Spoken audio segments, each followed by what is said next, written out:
नमस्कार, स्वागत है आपका संगठन भारत न्यूज में और मैं हूं आपके साथ शालिनी। आइए बढ़ते हैं आज की बड़ी खबर।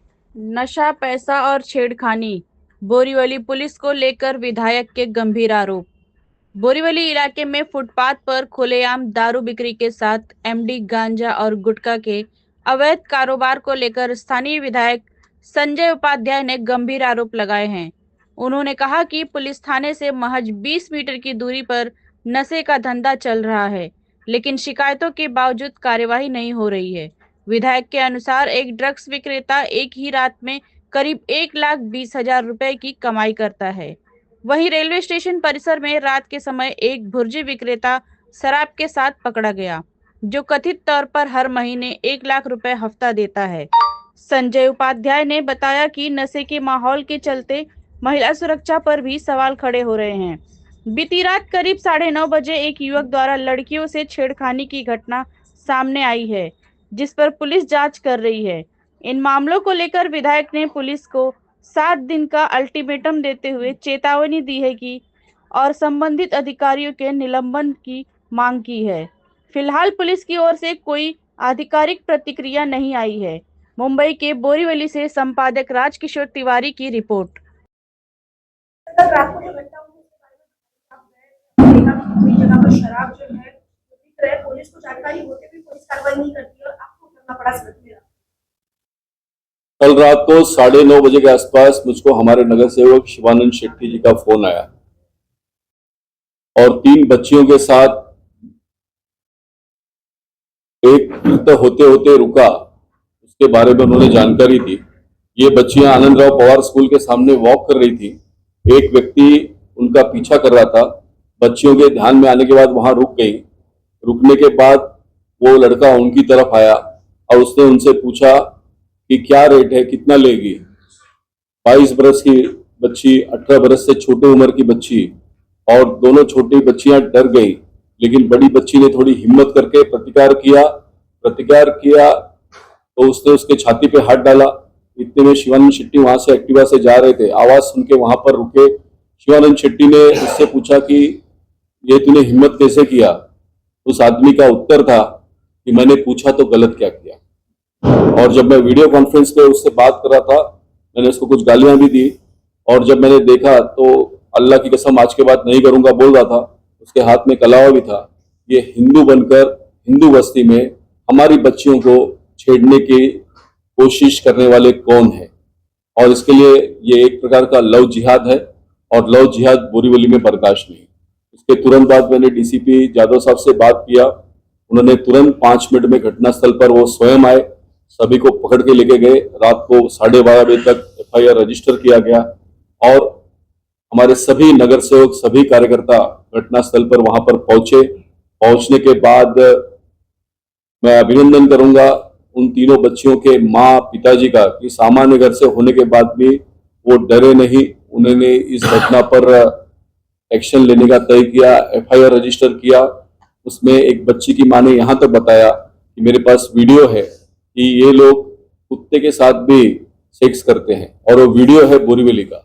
अगर ऐसे गर्दुल्ले, ऐसे नशीले लोग बोरीवली के सड़कों पर हैं तो क्या हमारी बच्चियां सुरक्षित हैं?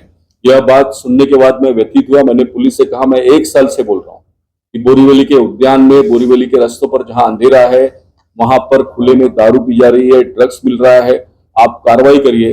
पुलिस ने मुझको चुनाव के 1 महीने पहले कहा था हम कार्रवाई करेंगे। उनकी विजिट हो रही है, लेकिन पुलिस आने के पहले पुलिस की गाड़ी देख के ये लोग भाग जाते हैं। और इसके लिए कल की घटना के बाद हमने रात को 12:30 से अभियान शुरू किया। पुलिस के लोग हमारे साथ बोरीवली स्काई वॉक पर जहां पर भी बैठक की व्यवस्था है, वहां पर दारू की बाटली, चकना, ये सब हमको वहां पर मिला। हम आगे गए तो लगभग 30 लोग मच्छरदानी लगाकर एकदम आराम से लेट रहे थे। जब उनको उठाया गया तो उनके पास जो जो चीजें आई, कुछ वीडियो आप लोगों ने देखा होगा, वो भयानक थी। और उसमें एक मुल्ला जी मिले, वो बॉटल के अंदर उन्होंने पेशाब भर के रखा था। हमने पूछा ये पेशाब क्यों आपने भरा हुआ है? तो सुबह उठने के बाद ये बोरीवली के लोगों को अपने पेशाब से स्नान कराता है। इतना घटिया मानसिकता का ये व्यक्ति है। और उसके बाद में उसके कपड़े देखे तो कपड़े एकदम क्लीन नीट इस्त्री किए हुए, दाढ़ी मूछ एकदम परफेक्ट बने हुए। मेरे ख्याल से ये भिखारी नहीं था। ये कौन व्यक्ति है जो बोरीवली के स्काई वॉक पर हम सबकी रेकी कर रहा है। क्या ये बोरीवली के लिए कोई खतरे की घंटी तो नहीं है? और इसके लिए हमने अभियान को और आगे बढ़ाया तो ध्यान में आया कि मोटरसाइकिल का जो चैन होता है वो चैन हमें मिला। अलग अलग जगह पर जहाँ पर कुछ भी जगह रखने की थी, वो चाहे इलेक्ट्रिक का बॉक्स हो या केबल का बॉक्स हो, उस हर जगह पे दारू की बोतल मिली। हम थोड़ा आगे बढ़े, स्काई वॉक के नीचे उतरे तो एक महिला हमने वाघेला करके पकड़ा।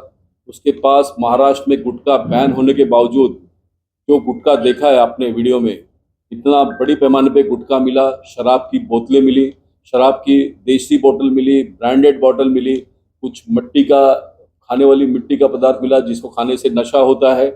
और जब उसके पास जो पर्स था उसकी तलाशी ली तो 1,20,000 रुपये उसके पास से मिले। ये लोग सवेरे बोरीवली के स्टेशन पर फूल बेचते हैं और रात को शराब और ड्रग्स बेचते हैं। एक दिन में अगर कलेक्शन 1,20,000 हो तो कौन नौकरी करना पसंद करेगा? और इसके लिए बोरीवली के सड़कों पे ये बैठे रहना चाहते हैं और इनको संरक्षण कौन देता है? ये मेरे मन में प्रश्न है और इन पे कार्रवाई होनी चाहिए। थोड़ी दूर आगे जाने के बाद रेलवे के प्रीमाइसेस में भुर्जी पाव का दुकान चल रहा था। भुर्जी कोई बेच रहा हो उससे मेरा आक्षेप नहीं, लेकिन जब हम गए तो वहाँ पे 7-8 रेलवे पुलिस के लोग थे, वो हमको देखकर भागने लगे। हमारे वहाँ जाने पर ध्यान में आया कि वहाँ पर भुर्जी के साथ साथ दारू का काम खुलेआम चल रहा है। ऐसे ही बोरीवली में हर चाइनीज शॉप के बाहर दारू खुले में बिक रही है। पुलिस भाग रही थी, हमने उनको रोका, भाई मैं एमएलए हूँ, आप रुको, आप क्या बात है भाग रहे हो? हमने तलाशी लिया तो सब दारू की बोतलें वहाँ पर हमको मिली। रेलवे के प्रीमाइसेस में कल पता चला कि 1,00,000 रुपए का हफ्ता है और ये रात भर भुर्जी पाव और दारू का काम चलता है। उसके आगे हम निकले तो एक होटल में पहुंचे, आगे पर्दा लगा हुआ था, अंदर लोग खाना खा रहे थे। कोई खाना खाए उससे आक्षेप नहीं, वेज खाए नॉनवेज खाए उससे आक्षेप नहीं, लेकिन उनके साथ में दारू की बोतलें दिखी। तो ये पुलिस स्टेशन से 50 मीटर भी दूर नहीं था, 20 मीटर के आसपास।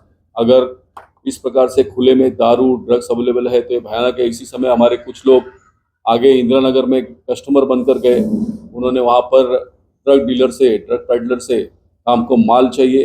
उन्होंने कहा कैसा माल चाहिए? हमारे लोगों ने कहा कड़क माल चाहिए। उसने सैंपल दिया, सैंपल देते ही उन लोगों ने उसको धर दबोचा और पकड़कर हमारे पास लेके आए।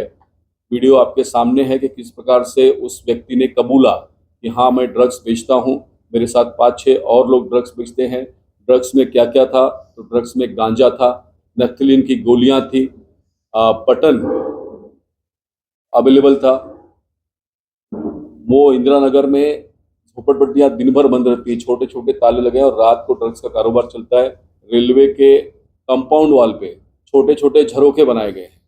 इन झरोखों पे आप नॉक करोगे तो अंदर से आदमी आएगा, आपको जो माल चाहिए वो देगा और सामने QR कोड लगा हुआ है, आप ऑफिशियली उसको पेमेंट कर सकते हो। थोड़ी देर में पता चला कि यहाँ पर शिव शक्ति नाम का एक होटल चल रहा था, उसमें लोग बैठ के जुआ खेल रहे थे और पत्ते और QR कोड स्कैनर और वो जो मशीन जिस पे पेमेंट होने के बाद आवाज़ आती है, ये सब हमने जब्त किया। बाकी लोग रेलवे के ट्रैक से भाग गए। खुलेआम रात को 3 बजे वहाँ पर जुआ चल रहा था। ये सब कार्रवाई करते समय हमारे साथ में पुलिस के अधिकारी थे, पुलिस के सिपाही थे, बोरीवली के लोग थे, MHB के लोग थे। पुलिस ने हमें सहकार्य दिया, लेकिन मेरी पुलिस से मांग है, केवल जो मुखौटा है मुझे उस पर कार्रवाई नहीं चाहिए। तो ये ड्रग्स कहाँ तक आता है, कौन इसको लाता है, ये पूरा सप्लाई चेन ब्रेक होना चाहिए। जो इसका मेन सूत्रधार है, इस पर कार्रवाई होनी चाहिए। लिंकिंग रोड इतना चौड़ा है, लेकिन लिंकिंग रोड के ऊपर जो फुटपाथ है उस पर एक महिला ड्रग्स बेचती है। हम बार बार उसकी शिकायत कर रहे हैं, लेकिन उस पर कार्रवाई नहीं होती। APJ अब्दुल कलाम और कोरा केंद्र के बीच में कुछ गर्दुल्ले हैं, वहाँ से कोई नया युवक युवती वहाँ से चले जाए तो सीधे चाकू दिखाकर उससे मोबाइल, उसके पर्स का पैसा छीन लेते हैं। अगर वो नहीं दे तो उसको रिक्शे में बिठाकर उसकी कुटाई करते हैं। दिवाली के अंदर हमारे दिनेश झाला जी, उनके बेटे के ऊपर MCA के आगे ऐसे ही एक अंधेरी गली में प्राणघातक हमला हुआ, क्योंकि ये लोग अपना अपना एरिया बनाकर बैठे हैं। इसमें कोई नया बच्चा आ जाए तो इनको मान्य नहीं। दिनेश झाला के बेटे के ऊपर सर के ऊपर पत्थर मार दिया था। भगवान का आशीर्वाद था कि बच्चा बच गया, लेकिन ड्रग्स लेने के बाद किसी को अपनी सूध होती नहीं। उसके पहले हमारे पदाधिकारी के वाइफ के साथ में पिछले बजट सेशन के समय छेड़छाड़ हुई, शिंपोली में छेड़छाड़ हुई, लेकिन गर्दुल्ला था पुलिस गर्दुल्ले का क्या करेगी, छोड़ देती है। तो क्या गर्दुल्ले हैं, नशेड़ी है, तो उनको हमारी बहन बेटियां हम खुले में छोड़ दें कि वो उनको छेड़ेंगे? मुझे बर्दाश्त नहीं, और इसके लिए पुलिस और बीएमसी से मैं सख्त कार्रवाई की मांग करता हूं। कल मेरा संयम टूट गया। मैंने पुलिस से अपेक्षा की थी, बीएमसी से अपेक्षा की थी वो कड़क कार्रवाई करेंगे, लेकिन अगर हम बता सकते हैं कि यहाँ पे ड्रग्स मिलता है, हम बता सकते हैं यहाँ पर खुलेआम शराब मिल रही है, हम बता सकते हैं यहाँ पर गांजा मिल रहा है, हम बता सकते हैं यहाँ पर दारू पिया जा रहा है, तो पुलिस को नहीं पता इन बातों को, और फिर ये खामोशी मुझे बर्दाश्त नहीं। मैं पुलिस आयुक्त से मांग करता हूँ कि जिस पुलिस अधिकारी के क्षेत्र में इस प्रकार से ओपनली ड्रग्स या शराब बेची जाए उसको इमीडिएट सस्पेंड करना चाहिए, उसके ऊपर कार्रवाई होनी चाहिए, ताकि पुलिस का भय हो और पुलिस पर भी कार्रवाई करने का दबाव हो। पुलिस का भय सज्जन लोगों पे नहीं, तो इस प्रकार के दुर्जन लोगों पे होना चाहिए। इन दुर्जन लोगों को पता नहीं क्यों कानून का भय नहीं है, ये अच्छी बात नहीं है, लेकिन कल से हमने शुरुआत की है। ये लोग जो बोरीवली का माहौल बिगड़ना चाहते हैं, इनको चेतावनी है, या तो सुधर जाओ या तो बोरीवली छोड़ दो।